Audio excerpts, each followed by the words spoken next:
Founding fathers intended impeachment to be used to deal with the commission of indictable crimes and the abuse of power. Actually, if I had it my way, we would have been successful in our objection on January 6th, and he wouldn't even be president. And anyone that puts the word insurrectionist, calls President Trump an insurrectionist, and calls any of us an insurrectionist is a liar, and you do not deserve the power that you possess. Shame on you. Shame on you. And that is the last thing that MSNBC, the Democrat Party, and any of these people want real Americans to know about Marjorie Taylor Greene. She's speaking common sense, and she's actually fighting for our country and our tax dollars and our border. That's the dirty secret. They do not want anyone to know about it. It's exactly what they do with President Trump. Marjorie Taylor Greene is the armpit of the Republican Party, and that's really saying something. And these ballots have been lost in the mail. And so there was nothing wrong with with what President Trump said. As a matter of fact, I think he'll be vindicated easily by a lot of the work that I'm doing and the proof that I'll be showing pretty soon. Election deniers like Marjorie and the MyPillow guy constantly dangle the hope of uncovering the truth about the 2020 election over their followers to score cheap points with the brainwashed MAGA base, because no one in the right mind would try to defend something as brazenly corrupt as this. So, look, all I want to do is this. I just want to find 11,780 votes, which is one more than we have, because we won the state. And I watched you this morning, and you said, well, there was no criminality. But, I mean, all of this stuff is very dangerous stuff. When you talk about no criminality, I think it's very dangerous for you to say that. Why wouldn't you want to find the right answer, Brad, instead of keep saying that the numbers are right? So look, can you get together tomorrow? And Brad, we just want the truth. It's simple. And everyone's going to look very good if the truth comes out. It's okay. It takes a little while, but let the truth come out. And the real truth is I won by 400,000 votes, at least.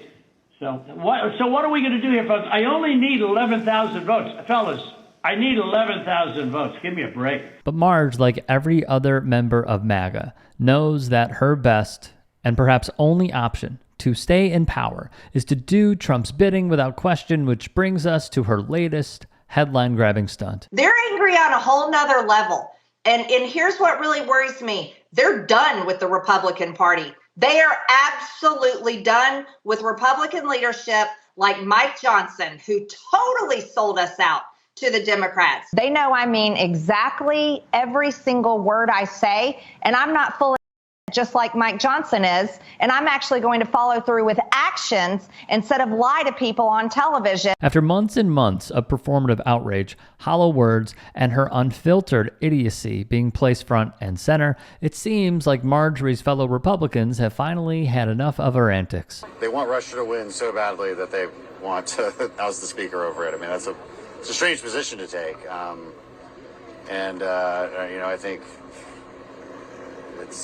I think they want to be in the minority, too. I think that's an obvious reality. I'm still trying to process all the bullshit. I stand with Mike, and I expect my colleagues to unanimously oppose this big mistake that was presented today by, again, a lady that I consider a friend.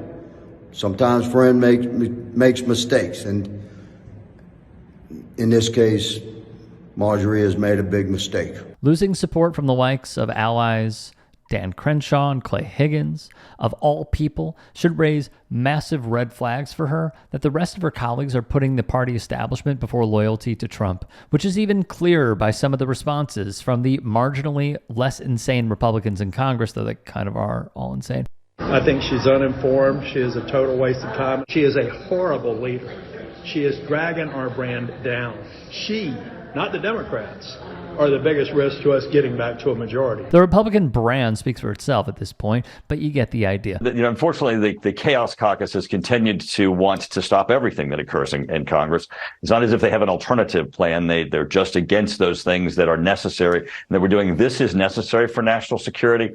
Hakeem Jeffries, minority leader for Democrats, has made it absolutely clear that he will not join with rebels in the Republican side to take down Speaker Johnson on this. And I think we're certainly going to see broad support in Congress to get this job done. Her theater in this constant effort to hold the Congress hostage has to come to an end. I'm going to have no part in it. And a good number of my colleagues, conservative and moderate, believe that enough is enough. It is time to move on and to move past this kind of nonsense. Look, none of these Republicans deserve much, if any, credit for speaking out against Marge and trying to rein her in, because at the end of the day, they all bat for the same team and will fall in line with the party whenever push comes to shove. What this whole ordeal does show is that there are weak points that the Dems could exploit if they weren't so stupid as the election approaches. But as we all know, that's a tall task from today's Dem party.